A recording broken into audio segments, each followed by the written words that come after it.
베드로 사도께서는 적대적인 환경들 속에 살아가고 있는 그리스도인들에게 시민으로서, 피고용인으로서, 그리고 배우자로서 순종을 통해 자신 안에 있는 복음이라는 초자연적인 근원을 나타내어 비방하는 자들을 그리스도께로 인도하는 회심의 통로로 쓰임받으라.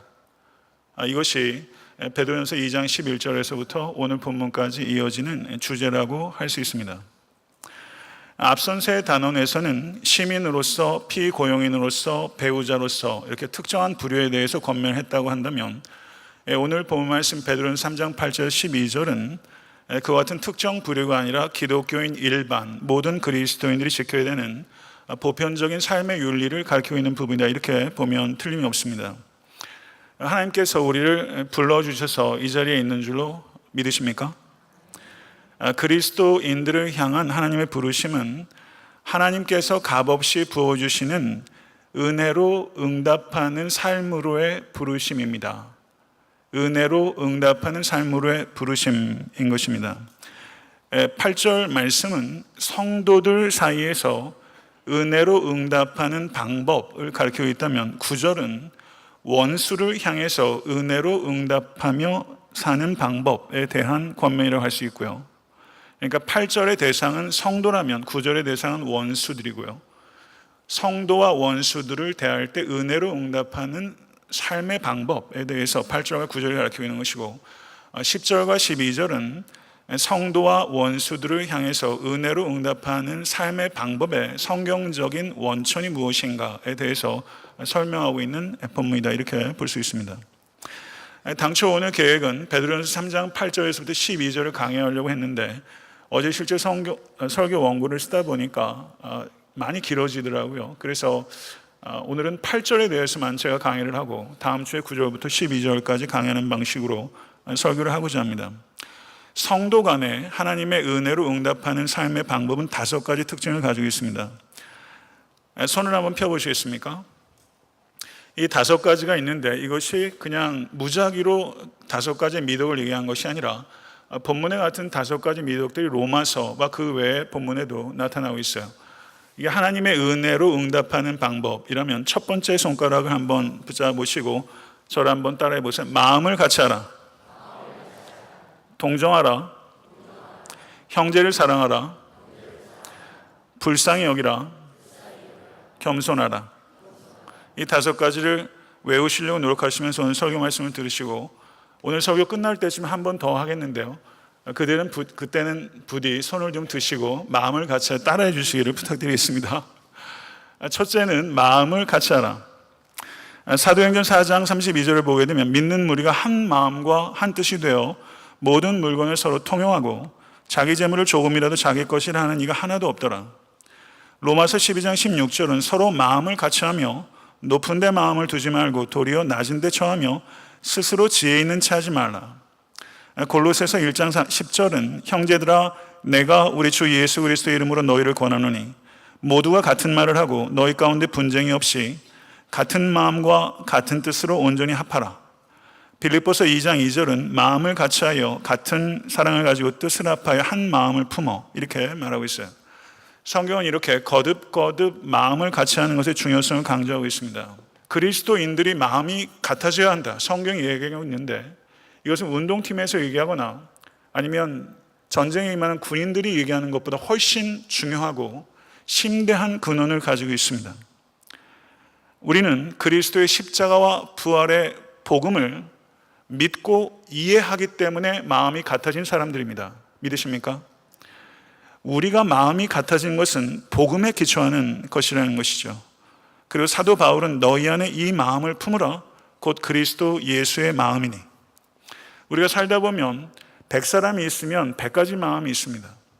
마음이 하나 되기 위해서는 내 마음과 같아져라 혹은 내 마음을 상대방의 마음과 같아지게 하는 방식으로 하나 되는 것이 아니라 우리가 그리스도인으로서 이곳에도 수백 명의 사람이 있지만 우리가 같은 마음을 갖기 위해서는 상대방을 나하고 같도록 하는 방식으로 이루어지는 것이 아니라 각자가 예수 그리스도의 마음을 가질 때 우리는 같은 마음을 가질 수 있다는 것을 기억하시고 모쪼록 이 자리에 계신 모든 권속들께서는 주 예수의 마음을 본받으실 수 있게 되기를 간절히 바랍니다. 두 번째는 동정하라는 것입니다. 여기서 동정하며라고 번역된 형용사가 숨파세스라는 헬라어인데요. 숨파세스, 영어의 뭘로 이것이 파생 영어로 됐을까요? sympathy, sympathetic 같은 단어예요. 거기서 파생한 거예요. 그런데 동정한다는 것이 우리가 단순하게 슬픔이나 고통에 공감하는 것, 이것은 반만 얘기한 거예요. 성경적인 의미에 있어서 동정한다는 것은 슬픔이나 고통뿐만 아니라 기쁨까지 포함하는 모든 경험과 모든 감정에 적용되는 것입니다. 그래서 로마서 12장 15절을 보게 되면 즐거워하는 자들과 함께 즐거워하고 우는 자들과 함께 울라. 고린도전서 12장 26절은 만일 한 지체가 고통을 받으면 모든 지체가 함께 고통을 받고 한 지체가 영광을 얻으면 모든 지체가 함께 즐거워하느니라. 할렐루야. 성도 여러분, 그리스도인으로서 그리고 그리스도의 몸인 공동체로서 우리에게 필요한 것은 공감 능력입니다. 그런데 안타깝게도 우리에게 가장 결여된 능력이 공감 능력이라는 것이죠. 세 번째는 형제를 사랑하라는 것입니다. 그리스도인은 그리스도의 피를 나누어 가짐으로써 형제와 자매가 된 것입니다. 누구누구 형제님, 누구누구 자매님, 이것은 영광스러운 호칭이에요. 형제의 사랑을 우리가 표현할 때 여러 가지 방식이 있을 수 있겠지만 저는 두 가지로 얘기하고 싶습니다. 저를 한번 따라해 보세요. 존경과 나눔.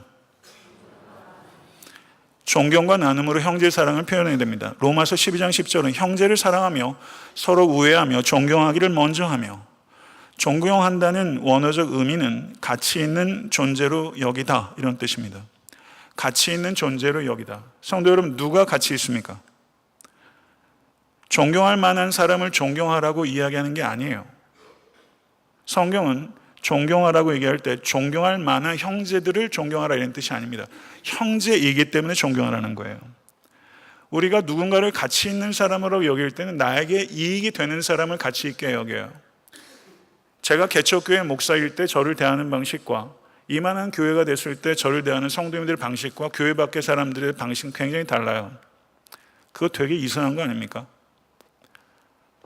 한결 같아야 되는 거예요. 성도 여러분, 그 사람의 배경, 그 사람의 지식, 그 사람의 소유, 능력, 그 사람의 네트워크 이런 거 가지고 보는 게 아니라, 그것 때문에 그 사람에게 프라이스를 주는 게 아니라 예수 그리스도의 피값으로 그 영혼이 되찾은 바 되었기 때문에 그 사람의 가치는 그 사람의 성취에 있는 것이 아니라 예수 그리스도의 피값에 있는 것이기 때문에 우리는 형제를 존중하고 존경해야 된다는 것이죠. 로마서 12장 13절은 성도들의 쓸 것을 공급하며 손 대접하기를 힘쓰라. 여기서 공급하다는 성경 언어가 코이오네오입니다. 그런데 성도 간의 교제를 코이노이아라고 그래요. 성도 간의 교제 코이노이아는 코이오네오, 필요를 공급함으로 세워지는 것입니다. 제가 여러분에게 질문을 하나 드리겠습니다. 생각해야 되는 질문입니다. 소유의 부자가 되고 싶어 하지 않는 사람 한 사람도 없습니다. 다 소유가 늘어나기 원해요. 소유의 부자가 되려는 노력의 10분의 1만이라도 나눔의 부자가 되려고 노력하고 계십니까? 10분의 1만이라도. 소유의 부자가 되려는 노력의 10분의 1만이라도 나눔의 부자가 되려고 한다면 저는 이 교회가 바뀌는 게 아니라 세상이 바뀐다고 확신하는 사람이에요. 우리가 소유의 부자가 되려고 하는 노력의 10분의 1만 나눔의 부자가 되려고 한다면 세상은 이렇지 않을 것입니다. 형제 사랑을 필라델피아라고 합니다. 필라델피아. 그 도시 이름 얼마나 멋져요. 형제 사랑이 필라델피아. 그 다음에 이웃 사랑을 필로크세니아라고 합니다. 필라델피아는 믿는 성도들에 대한 사랑의 섬김이라면 필로크세니아는 믿지 않는 사람들에 대한 사랑의 섬김이라고 할 수 있습니다. 교회는 필라델피아를 연습해서 필로크세니아로 그리스도의 사랑을 확장해 나가는 공동체입니다. 성도 여러분, 이민생활 하시면서 집 평수 확장하는 것에 인생을 낭비하지 마실 수 있게 되길 바랍니다. 필라델피아와 필로크세니아를 위해서 지갑을 과감히 여시는 성도 되십시오. 교회가 필라델피아와 필로크세니아의 헌신을 위해서 필수적인 것이 헌금 생활입니다. 제가 8년 목회하면서 주일에 헌금 얘기한 것은 거의 없어요. 누진 11조에 대해서 제가 한 차례 말씀드렸습니다. 왜냐하면 기독교는요, 물질과 매우 연관되는 종교입니다. 성도 여러분, 성경은 많은 헌금을 드리라고 이야기하지 않습니다. 성경이 얘기하는 것은 정직한 헌금을 드리라고 말씀하고 있습니다. 그러나 11조에 대한 얘기가 언제 처음 나오느냐? 창세기 28장에 처음 나옵니다. 율법이 있기 전에 11조가 있었어요. 어떤 이들은 신약 성경에서 11조에 대한 강조가 많지 않대요. 맞아요. 왜 그랬을까요? 기본이었기 때문입니다. 초대교회 11조는 기본이었기 때문에 언급할 필요조차 없었던 것을 왜 언급하겠습니까? 그렇다면 사도행전에 나오는 초대교회를 한번 보세요. 자신의 소유를 팔아 사도들의 발 앞에 갖다 놓았어요. 그리고 필요에 따라 유무상통했어요. 유무상통, 공산주의가 아닙니다. 필요에 따라 니드 베이스로 유무상통했어요. 그리고 또 어떤 분들은 제게 그래요. 목사님, 미국 교회 성도들은 11조 잘 안 합니다. 저는 그렇게 묻고 싶어요. 성도님들의 신앙생활은 미국 교회 교인이 기준입니까? 성경이 기준입니까? 제가 묻고 싶어요. 미국 교회 목사님 예를 한번 들어보겠습니다. 빌리 그레엄 목사님은 이런 말을 했어요. 11조는 헌금이 아닙니다. 11조는 의무입니다. 또 어떤 분들은 이렇게 말씀하세요. 목사님, 교회가 너무 타락했어요. 교회에다 헌금을 낼 수가 없대요. 교회가 헌금을 잘 관리하지 못하는 교회가 적지 않습니다. 심지어 교단에서도 저희가 상회금을 냅니다. 적지 않은 돈이에요. 근데 교단에서도 이 돈을 좀 잘 쓸 수 있을 텐데 라는 마음이 제가 들 때가 있어요.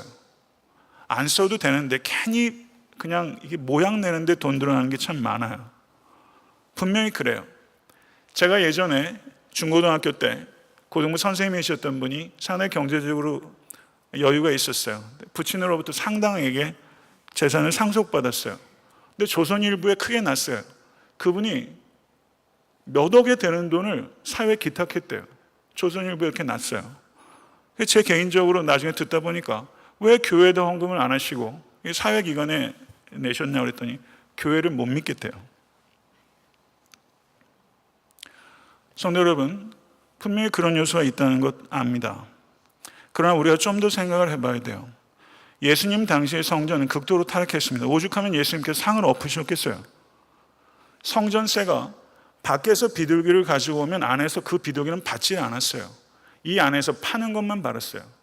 그리고 환전하면서 굉장히 많은 폭리를 취해서 그것이 제사장들 가문의 입마에 포켓이 됐습니다. 그런데 마가복음 12장 제일 뒤를 보게 되면 두 렙돈을 바친 과부의 이야기가 나오는데 예수님께서는 과부에게 성전이 타락했으니까 헌금하지 말아라라고 가르치지 않으셨어요. 두 렙돈을 바친 과부에게 생활비 전부를 드렸다라고 칭찬하시면서 두 렙돈은 굉장히 보잘것없는 돈입니다. 저는 여러분에게 강조하는 것이 많은 헌금을 얘기하는 게 아니에요. 거기에서 생활비라고 번역되고 있는 성경 원어는 생명이라는 뜻입니다. 분명히 현대의 많은 교회는요, 두 렙돈을 귀히 여기지 않아요. 그러나 예수님은 달라요. 두 렙돈을 예수님께서는 그 여인의 생명으로 보신 거예요. 성도 여러분, 우리는 이것을 깊이 생각해야 됩니다. 만약에 성도님, 교회가 정말 믿음지 못해서 교회에다 헌금을 정직하게 드릴 수 없다면 믿을 수 있는 곳에 기탁하십시오. 그렇게라도 하는 것이 맞는 것입니다. 헌금은 곧 헌신입니다. 그리고 헌금은 성도의 복입니다. 정직하게 드릴 때 하나님께서 넘치도록 부어주시게 될 것입니다.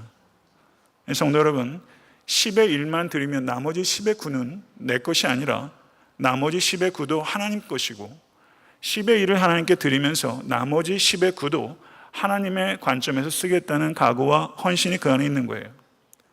돈의 헌신이 없이 하나님께 바르게 헌신한다는 것은 있을 수 없습니다. 성도 여러분, 헌금 생활하시면서 믿음의 분량대로 하십시오. 그리고 삶의 형편대로 하십시오. 그러나 내가 11조를 드리지 않는다고 11조가 비성경적이라고 말하는 것은 자기 합리화라는 것을 생각하실 수 있게 되길 바랍니다. 성도 여러분, 저희 교회 개척된 지 이제 8년입니다. 저는 한 번도 어떻게 하면 성도들이 더 헌금을 내시도록 할까 이런 고민한 적 없어요. 제가 그렇게 생각한다는 목사가 아니죠. 제가 장사칩니까? 저는 한 번도 어떻게 하면 성도들에게 헌금을 더 내게 할 수 있을까? 그런 생각 안 해요. 많이 나와서 좋아하지도 않고 적게 나와서 슬퍼하지도 않습니다. 저희 교회가 하드웨어를 지면서 빈놀이하는 교회 아니지 않습니까? 저희가 얼마나 구제하고 헌금하는 일에 저희 교회가 몇 kop절 되는 교회보다 더 많이 하고 있어요. 교회가 고민하는 것은요, 어떻게 하면 헌금을 더 낼 수 있도록 하는 게 고민이 아니라 어떻게 하면 헌금을 투명하고 효율적으로 사용할 수 있을까? 이게 교회의 고민이에요. 저는 제가 목회하는 이 고민을 교회 리더들과 할 것입니다. 어떻게 하면 헌금을 바르게 사용할 수 있을까? 그러나 제가 여러분에게 고민을 하나 드릴게요. 성도가 고민해야 되는 것은 단순하고 관대하게 사는 것과 정직하게 헌금 생활하는 것입니다. 이것이 여러분들께서 고민하셔야 되는 거예요. 저는 목회자로서 여러분들이 모두 부자가 되기를 바랍니다. 그러나 정말 부자는 소유의 부자가 아니라 나눔의 부자입니다. 진정한 부자는 나눔의 부자예요. 성경 어디에도 소유의 부자가 되라고 이야기하지 않습니다. 성도 여러분, 천국이 정말 있다는 거 믿으세요? 천국이 정말 있다면 이 세상 뱅크 어카운트 그 숫자 늘리는 것을 위해 살지 마시고 천국의 보화를 쌓는 일에 여러분의 삶을 들이시는 모든 권속 되실 수 있게 간절히 바라고, 그것이 진짜 복입니다. 네 번째는 불쌍히 여기라는 것입니다. 성경 원어는 유스프랑크노스라고 형용사인데요, 이 단어가 스프랑크나, 이게 내장입니다. 예수 그리스도께서 문둥병자를 보셨을 때 민망히 여기시다, 스프랑크니조마이라는 단어예요. 광야에서 목자 없는 양떼 같은 무리들을 보셨을 때 예수께서 불쌍히 여기셨다, 스프랑크니조마이라는 단어예요. 저를 한번 따라해 보십시오. 긍휼의 내장. 긍휼의 내장. 다소 어색한 표현일 수 있겠지만 굉장히 신선한 표현이에요. 긍휼의 내장. 불쌍히 여기다라는 말이 내장이란 말과 어원이 같아요. 그러니까 불쌍히 여기는 것은 긍휼의 내장이 비틀리고 끊어지는 것 같은 아픔을 느끼는 거예요. 이게 컴패션입니다. 함께 고통당하는 거예요. 한번 생각해 보세요. 예수께서 우리의 고통을 알고 계심을 믿으십니까? 그런데 우리에게 정말 격려가 되는 것은 예수 그리스도께서 이 고통을 해결해 주실 수 있다는 것과 예수 그리스도께서 이 고통과 함께 하신다는 것과 어느 쪽이 우리에게 더 우리의 마음을 격려하고 위로하는가? 마치 알라딘 램프의 지니처럼 우리의 고통과 전혀 무관한데 능력은 있어서 내 고통을 해결해 주는 지니와 같은 신과 우리의 고통 안에 계셔서 우리의 고통을 함께 당하시는 하나님의 아들 예수 그리스도. 여러분들은 정말 필요한 게 지니예요? 아니면 예수 그리스도예요? 정말 우리에게 위로가 되고 우리를 살게 하는 것은 치유의 능력 자체가 아닙니다. 예수 그리스도의 파워가 아니에요. 예수 그리스도의 펄슨입니다. 내 아픔 가운데 함께 하셔서 이 고통을 함께 느끼시는 예수님, 그게 더 중요한 것인데, 정말 감사한 것은 예수 그리스도께서 이 고통을 아파하실 뿐만 아니라 이 고통을 끝내실 수 있는 능력도 있으신 전능하신 하나님이시라는 사실입니다. 할렐루야. 믿으십니까? 미국의 상원의원 가운데 허버트 험프리라는 사람이 정치인인데 그에게 정치기자가 이렇게 물었어요. 미국 정치기자는 그래도 질문이 수준이 있는 것 같아요. 의원님, 정치 세계에서 긍휼은 어떤 의미입니까? 이렇게 물었어요. 정치 세계에서 긍휼은 어떤 의미입니까? 그러더니 연필 하나를 들더니 이렇게 얘기하더래요. 긍휼은 연필 끝에 있는 지우개와 같은 것입니다. 인생의 주된 부분은 경쟁입니다. 긍휼은 지우개에 불과한 것입니다. 이렇게 얘기를 했어요. 그러나 성경의 우리 주 예수 그리스도는 긍휼의 하나님이십니다. 긍휼히 여기는 자는 복이 있나니 그들이 긍휼히 여김을 받을 것이며, 그리스도인으로 부르심을 받았다는 것은 긍휼의 삶으로 부르심을 받은 것입니다. 세상 사람들은 긍휼이 연필의 지우개처럼 생각하지만 예수 그리스도께서는 긍휼이 그리스도인의 중심이라고 이야기를 하고 계시다는 것을 받아들이실 수 있게 간절히 축원합니다. 내가 그리스도와 함께 십자가에 못 박혔나니 그런즉 이제는 내가 산 것이 아니오 오직 내 안에 그리스도께서 사신 것이라. 우리는 새로운 자아를 가지고 있는 사람입니다. 새로운 자아는 세상의 경쟁에서 승리한 것을 자랑하지 않습니다. 새로운 자아는 성공을 자랑하지 않아요. 새로운 자아는 내가 예수 그리스도의 심장으로 너희 무리를 어떻게 사모하는지 하나님이 내 증인이시네. 새로운 자아는 그리스도의 심장을 자랑합니다. 스프랑크노이스 크리스투 예수. 스프랑크노이스는 헐트를 얘기하는 거예요. 스프랑크노이스 크리스투 예수. 예수 그리스도의 심장을 가지고 불쌍한 영혼들에 대해서 아픔을 갖고 있다는 것. 성도 여러분, 이것이 성공된 인생이에요. 저는 예수님의 손을 묵상할 때가 많이 있습니다. 이제 겨울이 다가옵니다. 천국에 가면 예수님 손 만져볼 수 있을 거예요. 이 세상에서는 예수님 손을 물리적으로 만질 수 없습니다. 그러나 이 세상에서 예수의 손을 만질 수 있는 방법이 있어요. 누구도 잡아주지 않는 추위에 굽은 지극히 작은 자의 손을 잡아주는 것. 그것이 예수의 손을 잡는 것입니다. 믿으십니까? 모쪼록 불쌍히 여기십시오. 성도들을 불쌍히 여기십시오. 같이 아파하십시오. 같이 아파하고 불쌍히 여기는 마음이 없으면 이해되는 사람은 한 사람도 없습니다. 부부 간에도 이해가 안 되는 게 너무 많잖아요. 이해가 안 돼요. 아무리 설명하려 해도 안 되는 벽이 있어요. 그런데 불쌍히 여기는 마음을 갖는 순간 이해가 되더라고요. 저는 어느 순간부터 저는 이해는 머리로 하고 그리고 느끼는 건 심장으로 하는 줄 알았는데 어느 순간부터 이해도 심장으로 하는 것이지 머리로 하는 것이 아니라고 전 그렇게 느껴지더라고요. 다섯 번째 미덕은 겸손하며 무릇 자기를 높이는 자는 낮아지고 자기를 낮추는 자는 높아지리라.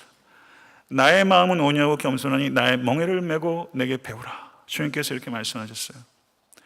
겸손은 책에서 배우는 게 아니라 예수 그리스도에게서 배우는 거예요. 예수 그리스도의 마음은 자기를 비워 종의 형체를 가지고 우리 가운데 찾아오시는 겸손이에요. 예수님은 자신이 하나님의 아들이라는 걸 알아요. 자기가 누군지 알기 때문에 자기를 비하하지 않고 자기를 낮추는 거예요. 구유에 태어나는데도 예수님은 전혀 상처를 안 받아요. 왜요? 자기가 누군지 아는 거예요. 십자가에서 죽으실 때도 예수님께서는 상처받으신 게 아니에요. 자기가 누군지를 알아요. 자기를 낮추신 거예요. 자기 비하하지 마십시오. 그건 교만입니다. 성도 여러분, 그리스도인이 나보다 남을 낮게 여겨야 되는데 우리가 기꺼이 고개를 숙여줄 만한 사람이 있어요. 공부하는 사람은 대학자를 보면요, 그 앞에서 존경을 해요. 사업하는 사람은 큰 비즈니스맨을 보게 되면 존경해요. 지혜를 추구하는 사람은 지혜로운 철학자 앞에서 존경할 거예요. 경건을 추구하는 사람도 있고요. 성도 여러분, 우리가 나보다 낮게 여기는 사람은 나보다 선하고 나보다 현명하고 지혜롭고 경건하고 성실하고 성공한 사람들에게 국한되는 것이 아니라 그러한 특징들이 하나도 없는 나보다도 현저하게 부족해도 그런 사람들까지 포함하는 거예요. 그래서 기독교적 겸손은 조건적이고 제한적인 것이 아니라 상대방 봐서 태도를 정하는 게 아니라 무조건적이고 무제한적이고 어떤 상황에서든지 언제든지 누구에게든지 겸손하는 것입니다. 성도 여러분, 로마서 12장 16절을 보게 되면 서로 마음을 같이하며 높은데 마음을 두지 말고 도리어 낮은데 처하며 스스로 지혜 있는 채 하지 말라. 사람이 싫어하는데 지혜 있는 사람을 싫어하는 게 아니에요. 지혜 있는 채 하는 사람을 싫어하고 아는 사람을 싫어하는 게 아니라 아는 채 하는 사람을 싫어하고 있는 사람을 싫어하는 게 아니라 있는 채 하는 사람을 싫어하고 잘난 사람을 싫어하는 게 아니라 잘난 채 하는 사람을 싫어하는 것입니다. 제가 예전에 설교할 때도 이 예화를 한번 들었는데요. 바둑을 잘 두는 조선 팔도에 바둑을 제일 잘 둔다고 알려진 정승이 한 사람이 있었어요. 그런데 하루는 지방에서 선비가 말 한 마리를 끌고 와서 그 정승을 찾아갔습니다. 대감님, 바둑을 잘 주신다는 소문이 조선 팔도에 자자합니다. 저 한번 바둑 한번 두어 주시겠습니까? 그래, 두어 보게나. 대감님, 그냥 두면 재미가 없으니 말 한 마리를 걸고 하면 어떻겠습니까? 제가 지면 제 말을 드리겠습니다. 대신 대감님께서 지시면 제게 말 한 마리 주시죠. 그러세요.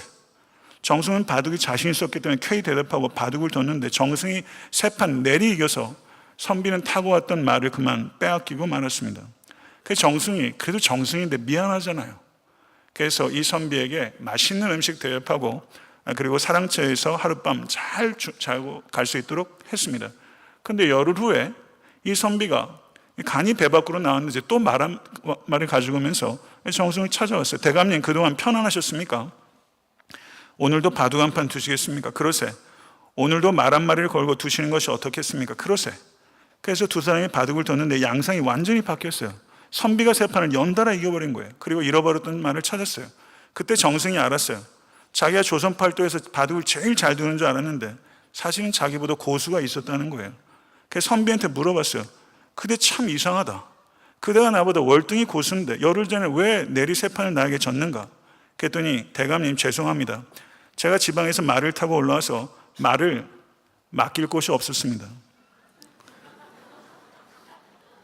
그래서 제감님 댁에 잠시 맡긴 것입니다. 이제 열흘 동안 일 잘 보고 말을 찾으러 온 것입니다. 그랬더니 정승이 자기가 이 나라에서 바둑을 제일 잘 두는 사람인 줄 알았는데 자기보다 고수했다는 것을 안 거죠. 잘난 체 하다가 망신당한 겁니다. 고수가 제야에 많아요. 고수가. 한국에 꽤 알려진 한학자가 있더라고요. 그런데 제야에 묻어있는 한학자 고수들이 많더라고요. 성경 꽤나 안다는 신학자들 많지만 사실은 제야의 고수도 많고요. 모든 영역에 있어서 고수가 많아요. 내가 고수라고 말하는 순간 죄송하지만 고물되기 십상입니다. 영성의 기초는요, 내가 초보라는 것을 잊어버리지 않는 거예요. 이 마음을 끝까지 지키는 것이 고수예요. 내가 초보라는 생각을 지키는 것. 그래야 발전할 수 있습니다. 기독교 윤리학자 라이놀드 리버가 인간의 본성과 운명이라는 책에서 세 가지 교만을 얘기합니다. 권력의 교만, 지식의 교만, 도덕적 교만입니다. 이것과 무관한 사람은 이 자리에 없을 겁니다. 그런데 그리스도인들의 가장 치명적인 교만이 있어요. 그것은 영적 교만입니다. 성경 많이 읽으십시오. 기도 많이 하십시오. 근데 성경 많이 읽고 기도 많이 하면서 변하고 계십니까? 교만해지고 계십니까? 성경 많이 읽고 기도 많이 하면서 자기를 성찰하고 계십니까? 다른 사람을 판단하고 계십니까? 성경 많이 읽고 기도하면서 거룩해지고 계십니까? 거룩한 채 하고 계십니까? 여러분들의 가정은 작은 교회입니다. 여러분의 가정에서 마음을 같이 하고 동정하고 형제를 사랑하고 불쌍히 여기고 겸손한 마음으로 가정에서 가정 구성원들이 가정을 꾸려보세요. 그게 천국이죠.